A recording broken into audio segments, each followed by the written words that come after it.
Good morning बच्चे।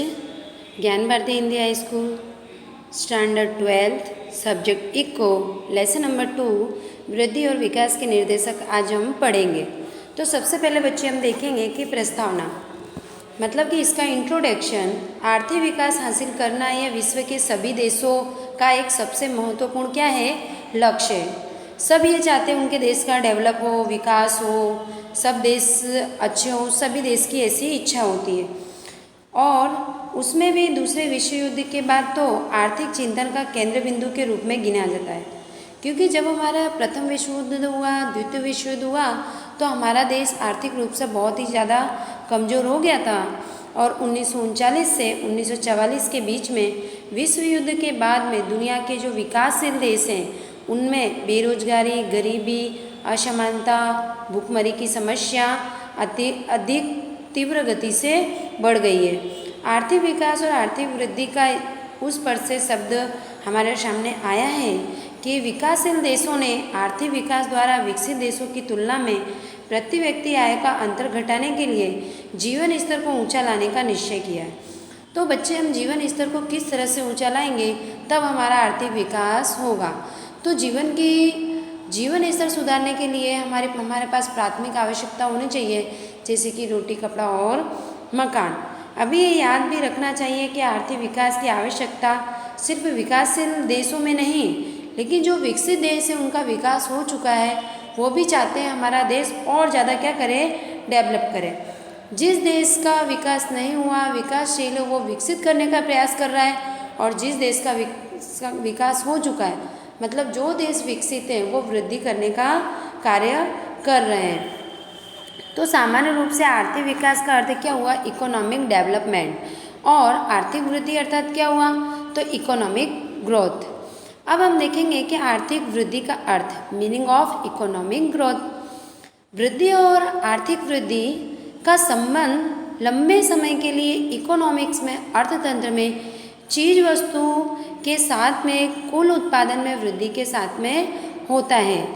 ऐसा बताया है जो प्रति व्यक्ति आय है वो निरंतर वृद्धि होती है, जैसे कि भूमि, पूंजी, श्रम और नियोजन, ये जो 4 साधन हैं वृद्धि के लिए। ऐसा कहे कि साधनों की उत्पादक की जिम्मेदारी ये 4 साधनों से हो सकती है, एवं साधनों की उत्पादकता की कार्यक्षमता बढ़ती है तो वास्तविक राष्ट्रीय आय, प्रति व्यक्ति आय सतत बढ़ेगी, जिसे हम कहेंगे आर्थिक वृद्धि। अब देखेंगे इसकी परिभाषा है कि आर्थिक वृद्धि अर्थात क्या, तो राष्ट्रीय आय की वृद्धि मतलब पूरे हमारे देश की जो वृद्धि होती है, तो वस्तु और सेवा का जो कुल उत्पादन में वृद्धि होता है तो हम कहेंगे आर्थिक वृद्धि हुई। दूसरा देखो, जो साइमन कुजनेट ने कहा है कि प्रजा को अधिक से अधिक वैविध्यपूर्ण आर्थिक चीज वस्तुओं की आपूर्ति करने की देश की शक्ति में दीर्घकाल के लिए हम वृद्धि अर्थात क्या होता है, आर्थिक वृद्धि। अब देखेंगे हम कि आर्थिक वृद्धि की संकल्पना अथवा की मर्यादाएं। तो पहला पॉइंट है कि आर्थिक वृद्धि क्या है, सिर्फ परिणात्मक परिवर्तन को ध्यान में लिया जाता है।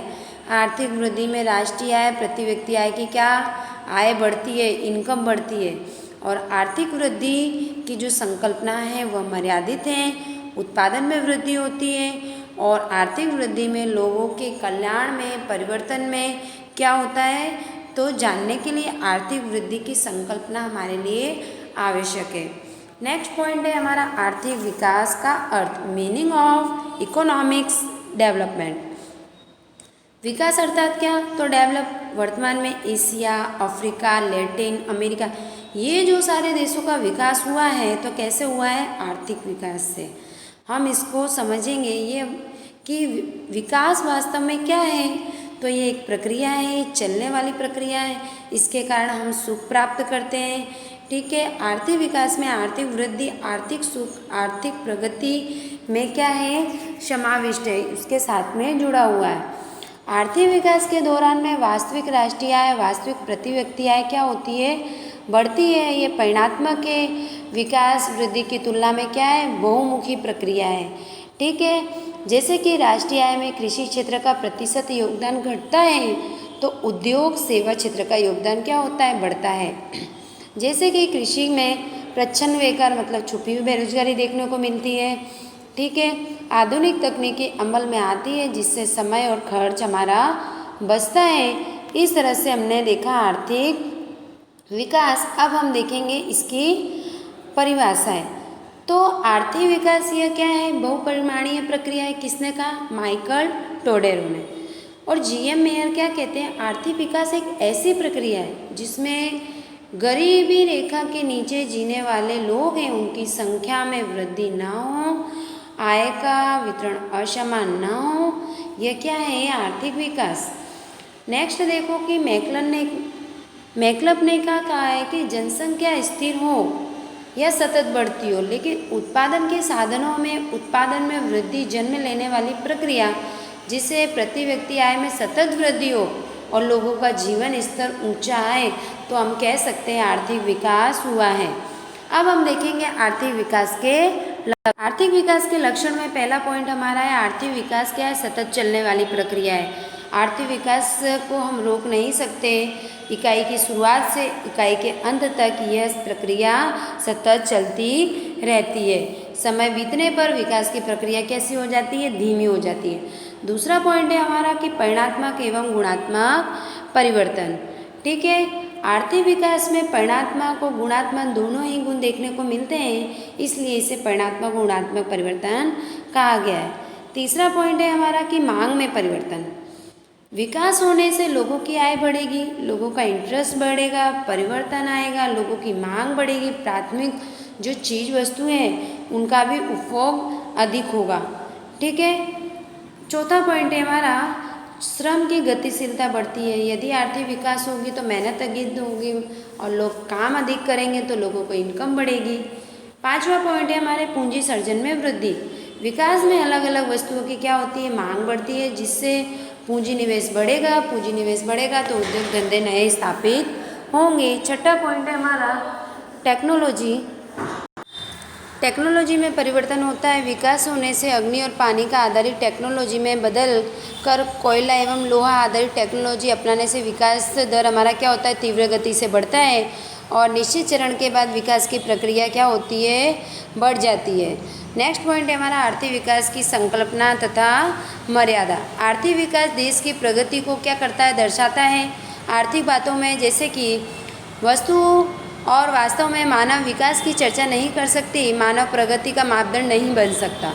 आर्थिक विकास के कारण आर्थिक वृद्धि की तरह मापा नहीं जा सकता। वृद्धि हम माप सकते हैं क्योंकि वह संक्षिप्त होता है और वह जो विकास है वो कैसा होता है? विशाल होता है, विस्तृत होता है, तो उसे हम नहीं माप सकते। विकास में समाज में आए हुए परिवर्तनों का क्या होता है? समावेश होता है। आर्थिक विकास होता है तो लोगों का जीवन स्तर सुधरता है। लोगों का जीवन स्तर सुधरता है तो सारी चीज़ वस्तुओं की क्या होती है? मांग होती है। मांग होती है, क्रय शक्ति बढ़ेगी और तो क्या होगा? मार्केट में पैसा आएगा और वो वस्तुओं का फिर से नया उद्योग धंधा स्थापित होता है। अब हम देखेंगे कि आर्थिक वृद्धि और आर्थिक विकास के बीच में अंतर। आर्थिक विकास क्या एक प्रक्रिया है और आर्थिक वृद्धि घटना है।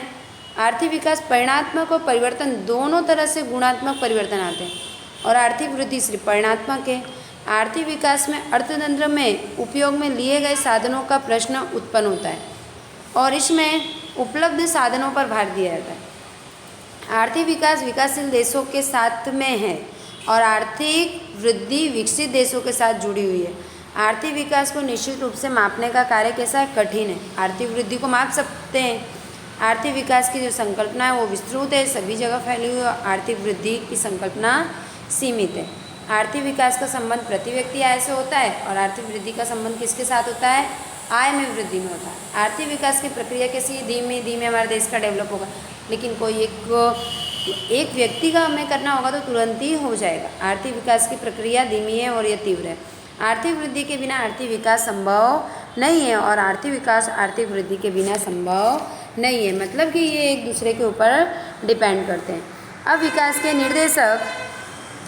निर्देशक में देश में आर्थिक विकास हुआ है या नहीं हुआ, अगर हुआ है तो कितना हुआ है, ये स्तर कितना है, ये जानने के लिए विविध प्रकार के तत्वों का हमें क्या करना पड़ता है? निर्देशक निकालना पड़ता है। जैसे कि भारत है और पाकिस्तान है, भारत है और अमेरिका, इन दोनों देशों की तुलना हमें करनी होगी तो हमें आर्थिक विकास के निर्देशक जानने होंगे। तो इसके 5 कुछ निर्देशक हैं। पहला, राष्ट्रीय आय में वृद्धि, प्रति व्यक्ति आय में वृद्धि, जीवन की भौतिक गुणवत्ता, मानव विकास अंग। अब सबसे पहले हम लोग राष्ट्रीय आय की वृद्धि दर के बारे में देखेंगे। तो राष्ट्रीय आय अर्थात क्या, तो हमारे पूरे देश की आय, ठीक है। राष्ट्रीय आय ऊंची बड़ी होगी तो हम कहेंगे विकास हमारा ऊंचा है, यदि नहीं बड़ी होगी तो हमारा विकास नीचा है। तो अनुसूची तालिका प्रस्तुतिकरण में देखो तो देश की बात करें तो नॉर्वे, अमेरिका, श्रीलंका, चीन, भारत और पाकिस्तान, इनकी राष्ट्रीय आय की वार्षिक वृद्धि दर में हमने 2014 की बात की है तो नॉर्वे का कितना था, 2.2, अमेरिका का 2.4, श्रीलंका का 4.5, चीन का 7.3 और भारत का 7.3 और पाकिस्तान का 4.7। मतलब इसमें हमने 2 देशों की तुलना की कि किस तरह से हमारा राष्ट्रीय आय की वृद्धि दर 2014 में कितनी बड़ी है। अब इसकी जो मर्यादाएं हैं तो इसमें सबसे पहला पॉइंट हमारा राष्ट्रीय आय की सही गणना।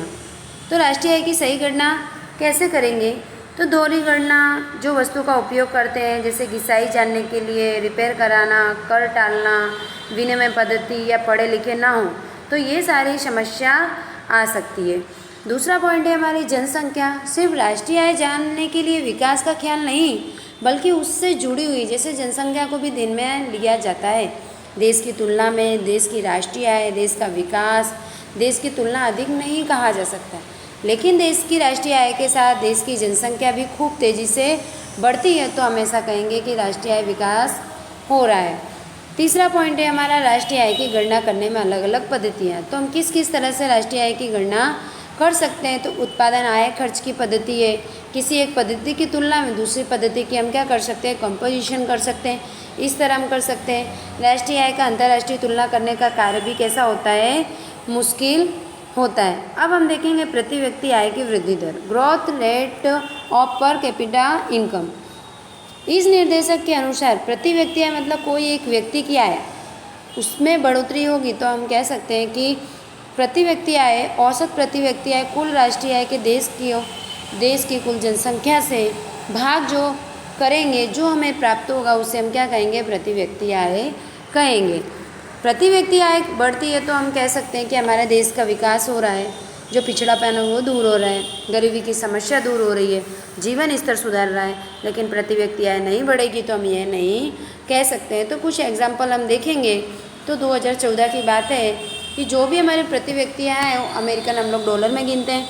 जैसे नॉर्वे का कितना आता तो 64,992, वृद्धि दर 1.1 में हुई। अमेरिका का 52,947, 1.6 में हुई। श्रीलंका का 97,000 और 9,779, ये 3.5। चीन का क्या हुआ, 12,547, 6.7। भारत का 54,000 या 5497। इस तरह से पाकिस्तान का 2.6। तो हमने ये क्या देखा, प्रति व्यक्ति आय वृद्धि दर किसमें 2014 की बात है, किसका कितना हुआ है। अनुसूची की प्रस्तुति में हमने देखा। अब हम नेक्स्ट पॉइंट हम देखेंगे कि इसकी मर्यादा है। मर्यादा में पहला पॉइंट हमारा सिर्फ अनुमान, मतलब सिर्फ अंदाज़ा लगा है कि देश की राष्ट्रीय आय प्रति वर्ष गिनी जाए तो आंकड़े लगभग सही प्राप्त नहीं होंगे। और देश की हम जनसंख्या हमें पता है कितने वर्षों में हम गिनते हैं, 10 वर्षों में। दूसरा, राष्ट्रीय आय प्रति व्यक्ति आय की गणना में परेशानी। राष्ट्रीय आय मतलब पूरे देश की आय, प्रति व्यक्ति आय मतलब कोई एक व्यक्ति की आय। क्योंकि हम लोग चालू भाव, स्थिर भाव की उसकी परेशानियों के कारण ये जिम्मेदार होता है। प्रति व्यक्ति आय सिर्फ औसत दर्शाता है, देश का विकास नहीं दर्शाता है। यदि वितरण असमान हो, आर्थिक विकास नहीं हुआ तो ऐसा नहीं माना जाएगा कि प्रति व्यक्ति आय दोष रूप है। चौथा पॉइंट है तुलना करने में परेशानी है। तो तुलना करने में क्या परेशानी है, जैसे कि हमारा रुपया है और दूसरे देशों का किसी का पाउंड है, डॉलर है, तो इसमें परेशानी आती है। तो SBI के अनुसार हम क्या कर सकते हैं, इसको डॉलर में कन्वर्ट कराते हैं। नेक्स्ट है हमारा कि जीवन की भौतिक गुणवत्ता अंक अर्थात क्या। तो मानव जीवन की भौतिक गुणवत्ता में विविध वस्तुओं का समावेश होता है, जैसे कि ईंधन, बिन टिकाऊ वस्तुएं उपयोग में ली गई टिकाऊ वस्तुएं, अर्ध टिकाऊ वस्तुएं उपयोग में ली गई सेवाएं। तो ये सबसे पहले हम देखेंगे तो कि जीवन की भौतिक गुणवत्ता में जो बातों का समावेश होता है उसके बारे में हम पढ़ेंगे। जैसे कि भोजन, स्वास्थ्य के लिए सेवाएं, आवास में कपड़े, शिक्षा, मनोरंजन, परिवहन, ऊर्जा शक्ति, देश में जनसंख्या के लिए पीने का कितने पानी की आवश्यकता हुआ, मनुष्य कितने वर्ष तक जिएगा, बाल मृत्यु का अनुपात कितना हो गया, ड्रेनेज की सुविधा। ये 10 बातों का हम कह सकते हैं कि तब हमारा जीवन की भौतिक गुणवत्ता सुधरी है। आज जीवन की भौतिक गुणवत्ता के अंक में राष्ट्रीय आय की प्रति व्यक्ति आय में जो भी वृद्धि होती है उनके अनेक मर्यादाएं हैं, जैसे कि देश में विकास की संकल्पना होनी चाहिए, जीवन स्तर ऊंचा करे, नागरिक को प्राथमिक आवश्यकता में प्रोफेसर डेविस मॉरिस ने ऐसा कहा है कि PQLI हमारा बढ़ेगा तो हमारा जीवन स्तर सुधरेगा। तो इसको 3 बातों में समावेश किया है कि जीवन की भौतिक गुणवत्ता के 3 घटक है। कौन कौन से? शिक्षा का अनुपात, अपेक्षित आयु और बाल मृत्यु दर। शिक्षा का अनुपात यह दर्शाता है हमारे देश में कितनी जनसंख्या में कितने लोग शिक्षित हैं। अपेक्षित आयु, बालक जन्म के समय से कितने वर्ष तक जिएगा ऐसी अपेक्षा रखना, उससे अपेक्षित बाल मृत्यु दर अर्थात जन्म लिए हुए प्रति हजार में 1 वर्ष की आयु के पूरा होने के पहले वो बच्चे की मृत्यु हो जाती है तो उसे बाल मृत्यु दर कहते हैं। जैसे कि PQLI, जैसे कि शिक्षा का अनुपात, अपेक्षित आयु और बाल मृत्यु दर, इसको 3 घटक इसमें समाविष्ट हैं। तो जैसे कि शिक्षा, ये देश के कल्याण के लिए दर्शाता है कि कितने कुशलता देश के विकास के लिए आवश्यक है। आयु, सामाजिक सुख सुविधा में अपेक्षित आयु कितनी है, किस तरह से पोषण मिल रहा है। बाल मृत्यु दर, जैसे कि पीने का स्वच्छ पानी, घर का वातावरण और महिलाओं की सेफ्टी। अब जीवन की भौतिक गुणवत्ता की आंक, ठीक है, तो इसमें बताया है कि जो भी हम आंक मापते हैं वो 0 से 100 के बीच में हम मापते हैं। इनमें 3 बातों का समावेश होता है जो हमने आगे पढ़ा है। अब देखेंगे महत्वपूर्ण बातें, जैसे कि PQL 100 के नज़दीक होता है। PQL की शुरुआत 0 से होती है। PQLI 0 से 100 के बीच में संबंध होता है। PQLI आंक एक देश से 2 राज्यों के बीच की तुलना दर्शाता है। PQL में अधिक हो तो देश का विकास हुआ, कम हो तो देश का विकास नीचा माना जाएगा। अब हम इसमें देखेंगे कि सकारात्मक बातें, मतलब पॉजिटिव। PQLI के कारण शिक्षा आयु आदि का समावेश होता है। PQL देश की अच्छा और निर्देशक देता है। PQL के द्वारा प्रति व्यक्ति आय की तुलना बढ़ती, प्रति व्यक्ति आय बढ़ती। PQLI में 2 देशों की तुलना कर सकते हैं। शहर और ग्रामीण क्षेत्र में PQLI के साथ द्वारा हम क्या कर सकते हैं, तुलना कर सकते हैं। अब इसकी कुछ मर्यादा है। PQL में सिर्फ 3 ही बातों का समावेश होता है, ऐसा हम कह सकते हैं। वो हमने आगे भी देखा, और 3 निर्देशक में 3 को भाग देने पर PQLI हमें प्राप्त होगा, और जिससे हमें पता चल जाएगा हमारा देश पिछड़ा है या हमारे देश का विकास हो रहा है। ठीक है, PQL द्वारा हम क्या कर सकते हैं, 2 देशों की तुलना कर सकते हैं। PQLI 100 द्वारा माना जाता है। जीवन की भौतिक गुणवत्ता आंक में आय में जो भी वृद्धि होती है ये हम PQLI द्वारा देख सकते हैं। PQLI बढ़ने से गति धीमी होती है और अशक्त आयु निश्चित से बढ़ जाती है। अब वर्तमान स्थिति, विश्व में 2003 में PQLI में 3 बातें थी, उसे QLI कहते हैं, जैसे कि मानव विकासांक, ह्यूमन डेवलपमेंट इंडेक्स। विकास का निर्देशक मानव विकास आंक है। 1990 की बात करें तो UNDP ने क्या बताया कि HDR प्रस्तुत किया। उसने एक अहवाल बनाया, उसमें ऐसा बताया है कि इसमें विविध प्रकार के अर्थशास्त्रियों का भी योगदान था। 1990 में जो HDI हमने तैयार किया उसमें न्यूनतम और महत्तम मूल्य का उपयोग था। 2010 में हमने क्या किया, सुधार किया। मानव विकास आंक, नेक्स्ट हमारा पॉइंट है कि मानव विकास आंक के घटक। तो HDI तैयार करने में मात्र 3 ही बातों को तो ध्यान में लिया है, और इन बातों के बारे में हम देखेंगे। HDI का मतलब क्या हो, अपेक्षित आयु और साक्षरता और जीवन स्तर। कि अपेक्षित आयु, जन्म के समय जनसंख्या की अपेक्षित आयु कितनी है, कितने वर्ष तक वो जीवित रहेगा।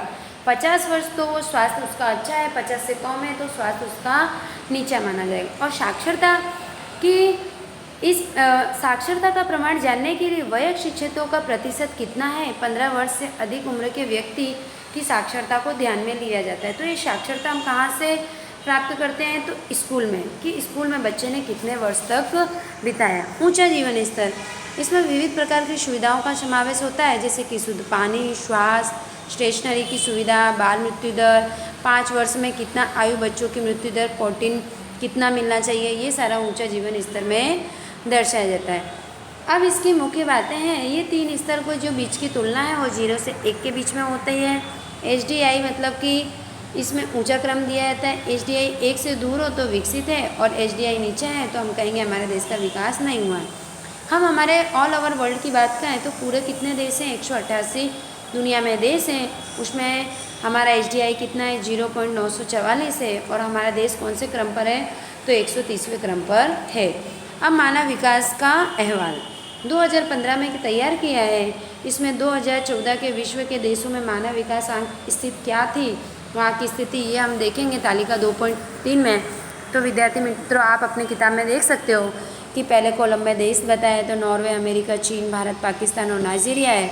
और HDI कितना है, तो नॉर्वे का 0.944, अमेरिका का 915, फिर चीन 727, भारत 609, पाकिस्तान 538, नाइजीरिया का सबसे कम है 348। और इसमें क्रम दिया है, नॉर्वे का 1, अमेरिका का 8, चीन का 90, भारत 130वें पे, पाकिस्तान 147 में, नाइजीरिया सबसे लास्ट है 188 में। इसमें प्रति व्यक्ति आय बताइए कि नॉर्वे में कितनी है। हम हमारे भारत की देखें तो 5497 और जन्मने के समय अपेक्षित आयु कितनी है भारत की, तो 68.0। और स्कूल का अनुपात देखें तो 11.7 है और स्कूल का वास्तविक अनुपात देखें तो 5.4 है। तो विद्यार्थी मित्रों, ये हमने देखा कि सर्वाधिक मानव विकास वाले देश में जिसका अच्छे से विकास हुआ है तो 149 के क्रम पर आता है और अधिक मानव विकास वाले वो 50 से 105 में आता है। मध्यम वाले हैं 106 से 143 पे आता है और नीचे है वो उसमें हमारे देश का नंबर किस पे आता है, तो तीसरे में। मध्यम मानव विकास वाले अंक में HDI मतलब 106 से 143, क्योंकि हमारा क्रम किस पे आता है, 130 पे। और जो नीचे मानव विकास है वो 144 से 188 में जितने भी देश का समावेश होता है ये नीचे मानव विकास में आएगा। नेक्स्ट पॉइंट है हमारा 2015 में मानव विकास का अहवाल। हमने देखा कि नॉर्वे का 0.944 है, भारत का मानव विकास 0.609 है, 188वें देश में 130वें क्रम पर आता है और HDI में विविध प्रकार के समूहों का समावेश होता है। 2015 में हमें देखें तो HDI कितना है, अंतिम क्रम पर आया है हमारा। ठीक है बच्चे, मानव विकास अंक का हम महत्व देखेंगे कि ये महत्व क्या है। तो आर्थिक विकास के लिए HDI सिर्फ आर्थिक ही नहीं बल्कि सामाजिक कल्याण के लिए भी जरूरी है। HDI क्या सूचित करता है, तो आर्थिक विकास का साधन, सही प्रगति, आर्थिक प्रगति और सामाजिक प्रगति। HDI बढ़े तो देश में शिक्षा, स्वास्थ्य सुधरा, ऐसा हम कह सकते हैं। HDI बढ़े तो हम सरकार में कौन से कार्य हो रहे हैं इसका ध्यान आ सकता है। HDI से हमारा देश में किस तरह से प्रगतिशील है ये भी हमें ध्यान में आता है। अब इसकी जो मर्यादा है वो देखेंगे तो HDI सिर्फ 3 सामाजिक निर्देशों का समावेश होता है। HDI में विविध प्रकार के तत्वों का समावेश होता है, अलग अलग परिस्थिति को बता सकता है और मानव विकास अंक निरपेक्ष में देश के अन्य और साथ में हम लोग क्या कर सकते हैं, तुलना कर सकते हैं। अब HDI के कुछ अतिरिक्त हैं वो देखेंगे कि GDI gender development index, TAI technology achievement index, HPI का मतलब क्या हुआ, ह्यूमन पॉवर्टी इंडेक्स, SCI का ह्यूमन कंज्यूमर इंडेक्स। इस तरह से विद्यार्थी मित्रों लेसन नंबर जो 2 है वो हमने कंप्लीट किया। अब आपको क्या करना है, ये लेसन को अच्छी तरह से पढ़ना है, समझना है, याद करना है। स्वाध्याय के कुछ क्वेश्चन आंसर हैं जैसे कि विकल्प हैं तो सारे विकल्प आपको करने हैं, एक एक वाक्य के प्रश्न उत्तर आपको करने हैं, संक्षिप्त वाले करने हैं तथा मुद्दासर करने हैं। तो विद्यार्थी मित्रों ये लेसन हमारा कंप्लीट हुआ। मेरे चैनल को आप लाइक करो तथा सब्सक्राइब करो। Thank you.